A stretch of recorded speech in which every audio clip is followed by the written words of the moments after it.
If you clicked on this video, you probably feel your entire life that there's something fundamentally wrong with you. You're either too sensitive, too much, too difficult, not enough, you're ungrateful, you're this, you're the other. There's always something so fundamentally wrong with you, no matter how much you've tried to recompensate and to people please, to be nicer, to do all those other things in order to try to get this off of you. It just never seems to go away. That feeling that there's something wrong with you, that you are the problem. And so you go around your entire life asking, why am I like this? What is wrong with me? How can I be so messed up? Instead of asking those questions and whatever else you're asking yourself, have one different question to trade you for all of those questions that is going to be more accurate. And the question that you need to be asking instead of, why am I like this? What is wrong with me? Blah, blah, blah, is, who raised me? And in addition, what did they make me believe about myself while it's raising me? Because there's where it's at. And today I'm just going to help you realize that and understand and see how you're going to move forward with this. So for those of you that are new here, my name is Evita. I teach people, and specifically women, how to heal from what their childhood did to them. And as someone who has been working and is a hypnotherapist, I basically just focus mostly not on the day-to-day symptoms of today per se, to give people strategies how to stop doing that. Oh, just learn how to say no, blah, blah. I don't coach people in that way, but what I tend to always go for is for the root of the problem. Because if we go to the root of the problem and we resolve it there, then the problem is going to be resolved in any other expression. And the root of the problem in everybody that I've worked with, of course, especially including myself, is in our past, is in our childhood. And if you're new to my channel, I talk about childhood all the time, not because I want to live in the past, but because you still live in it, because you are still suffering because of what happened to you. And many of you walk around thinking that you shouldn't be thinking that way. Past is in the past. You should move on. You should learn just some strategies and overpower all those things that are stuck in you with willpower or whatever strategies, and it's not working, and then you're feeling more and more like a failure.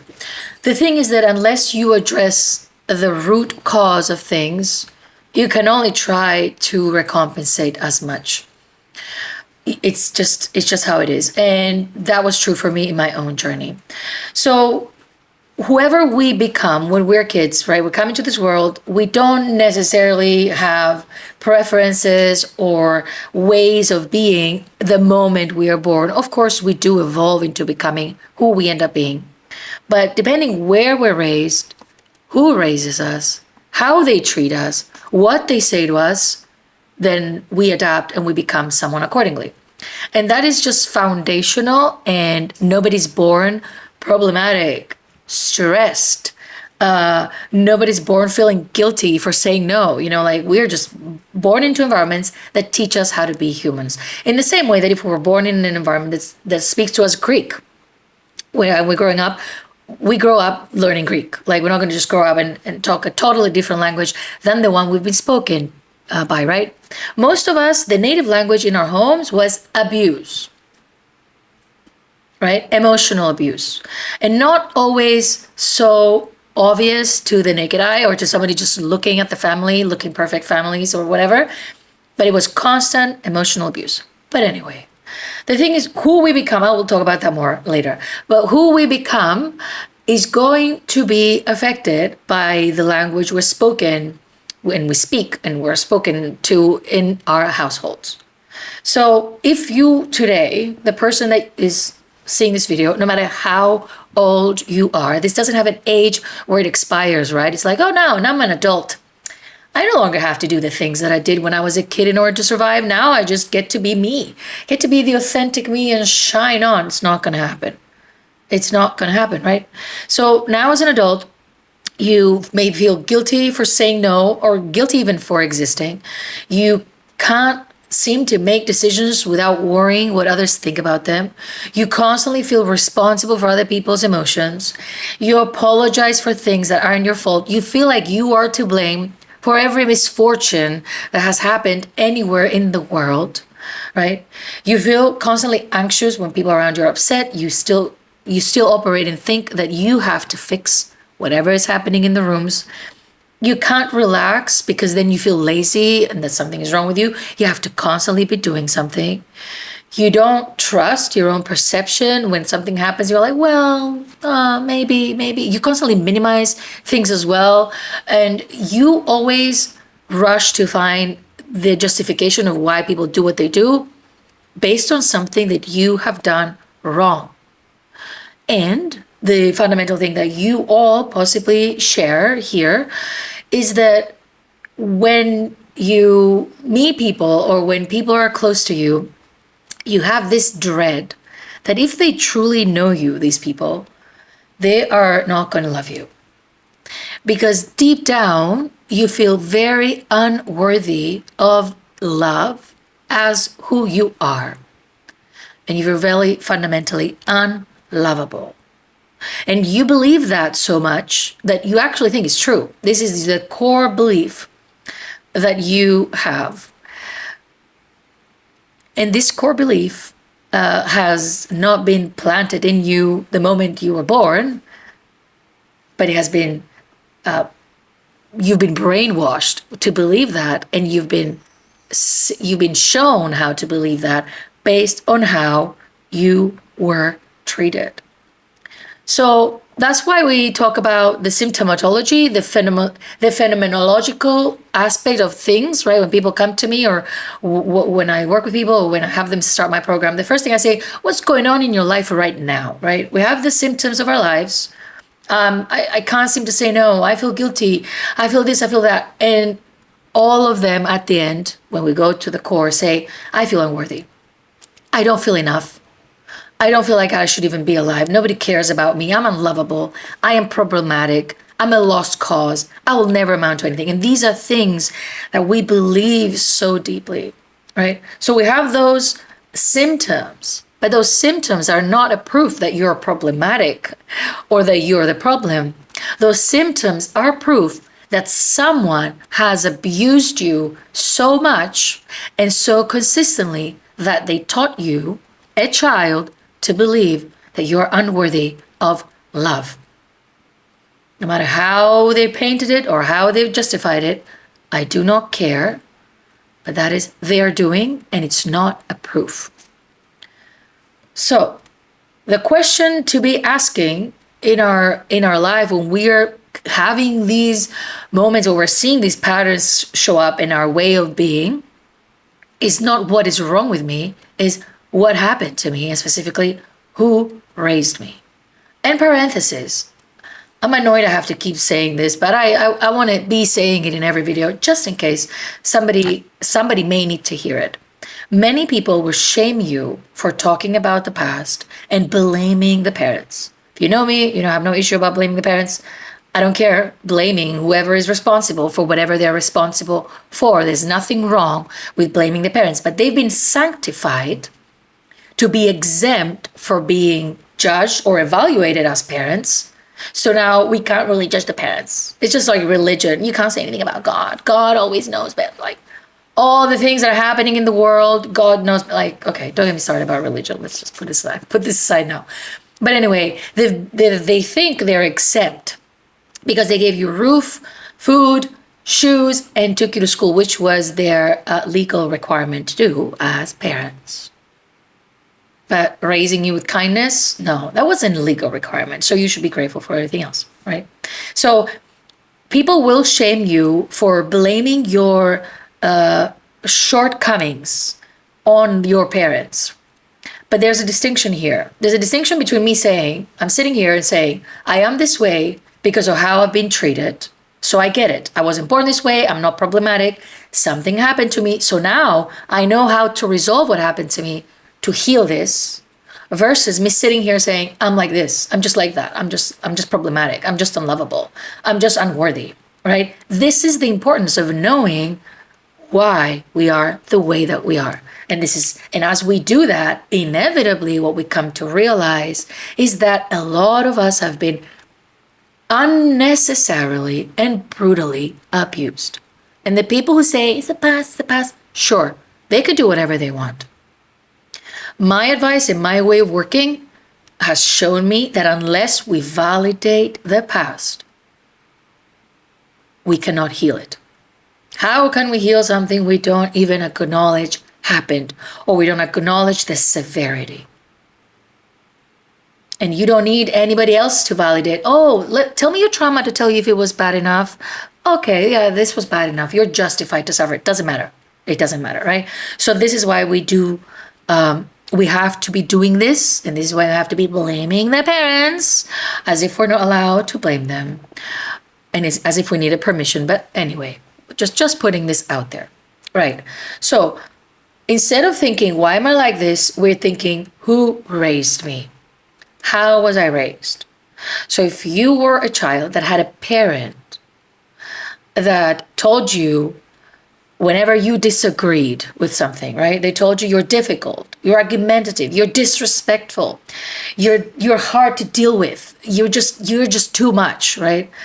If you had a parent that whenever you had needs, they told you are too much, you're too entitled, you always want something, you're never pleased with anything, right? The response to your needs was always this kind of, always consistently like that, right? Or every time you had some emotions, you were crying, you were stressed, you were too dramatic, you were too sensitive, you were overreacting, you're irrational, you are playing the victim. If every time you had an emotional reaction, you're mocked, oh, now you're playing the victim, when you're literally a child, who else is the victim? Anyway, if every time you were hurt, or, you kind of like distant from that parent because they've hurt you, they were like, oh, you're negative, you're bitter, you're living in the past, move on, now we're having a good time, forget about all of this, right? As if everything had to be erased the moment they were in the good mood. Also, if you were that type of child who was noticing the dysfunction in your home, you were the black sheep who was like, what is this? Why are we doing this? This is not right. Why are you acting this way? Why, whatever. You were the problem of the family. You were the scapegoat. You were always the person in charge, blamed for the problems of the family. So if you were calling out the problems and the dysfunctions, they were making you think you are the problem and the dysfunction for not following along with dysfunction, right? So if you're saying, I don't think I should be doing that, I don't know, whatever. Let's say any example that you can think of within the family. Let's say everybody every Sunday went to church, and then you suddenly start outgrowing that and said, I don't want to go to church. And suddenly the whole problem of the family was you not being submissive enough to go to church or whatever, right? So it's like whoever doesn't follow the rules becomes the problem, and it's never really heard as, oh, well, this kid doesn't want to go or whatever, right? Alongside that, if you ever wanted your independence, not if, when you started acting like an independent teenager or a child even, you were ungrateful, you were disloyal, right? Something is wrong with you. You weren't really allowed to become an independent person in these families with these people, right? So this is the reaction to your natural sense of wanting independence. If you wanted to set boundaries, you were unreasonable, there was something wrong with you. And also, on top of that, if you succeeded, you're arrogant and full of yourself and you thinking you're better than everyone. But when you failed, you were lazy and irresponsible and not trying hard enough.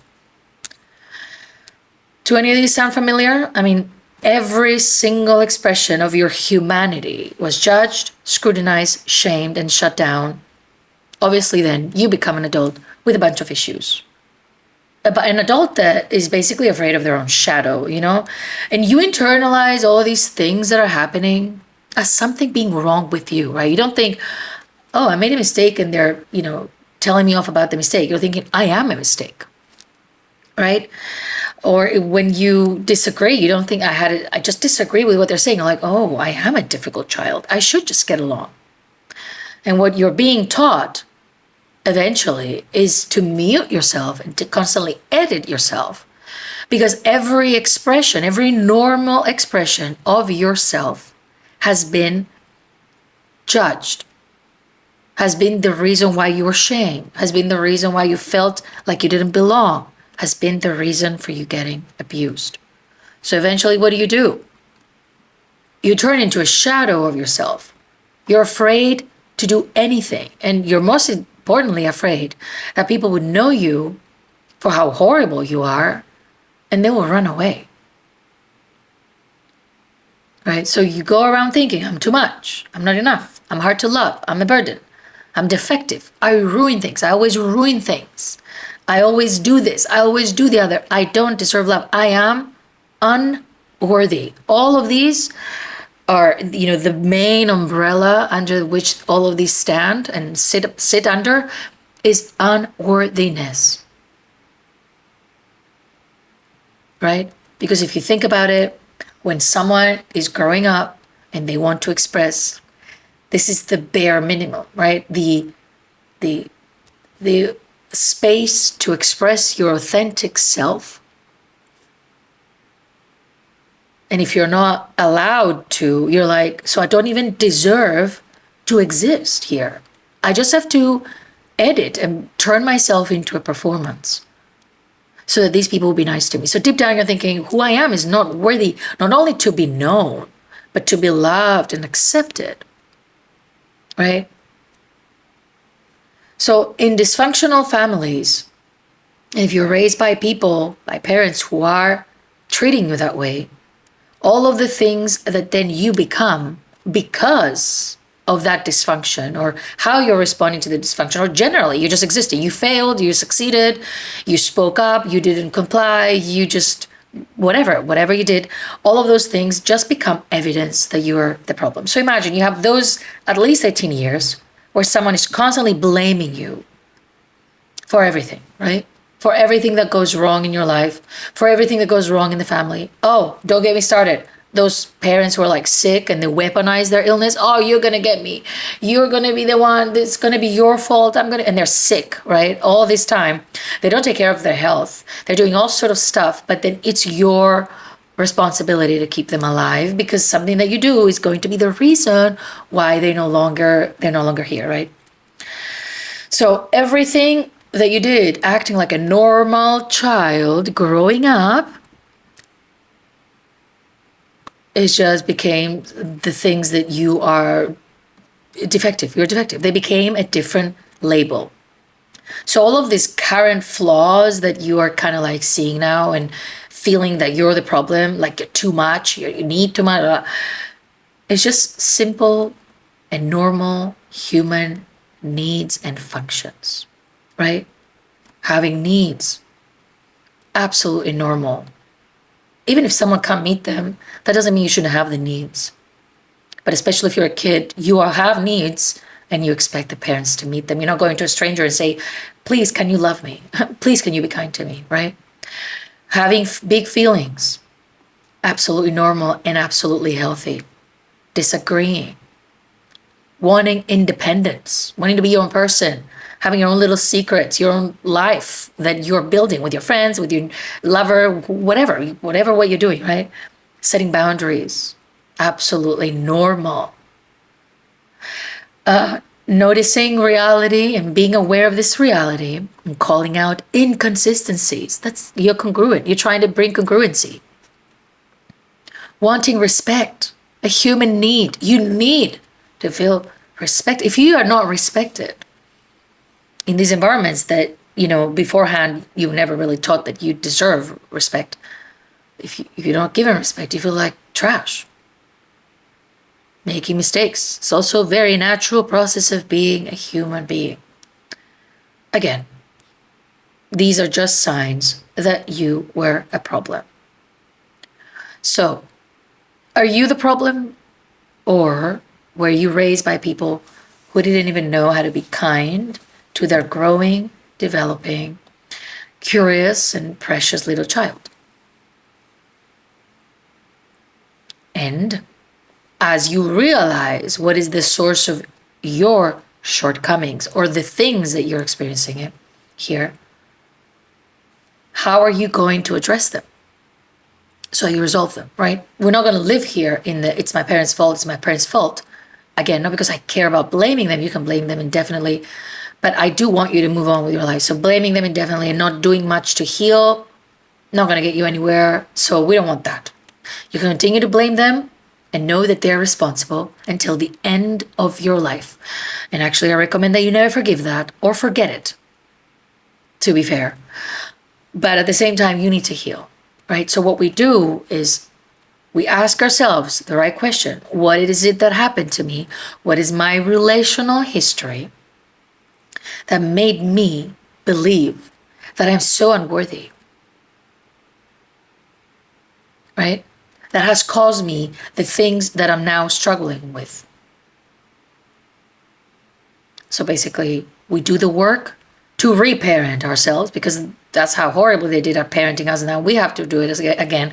But we reparent ourselves basically from scratch, in a whole new, different way, which includes kindness, empathy, respect, love, basically everything we didn't get, right? And as we do that, we raise ourselves with the intention of teaching ourselves one fundamental truth. And by that truth, and with that truth, after that truth, we can build an entirely different life. That we are worthy. The biggest wound everybody carries, everybody in this world carries. Obviously, everybody who was treated in a way that taught them otherwise, is that the truth, the wound of unworthiness. Once we heal that, we address that through how we treat ourselves. So relationally also fix the internal landscape of our inner world, right? Then we can build different lives and no longer blame ourselves for our own victimization and label ourselves as the problem. But now we're learning what has happened to us and how to help ourselves heal from it, right? If you want a blueprint that takes you throughout all of this journey, from the beginning until the end of you reclaiming your sense of worth, Heal is going to be an amazing option for you. And yeah, that's it. I will see you guys soon.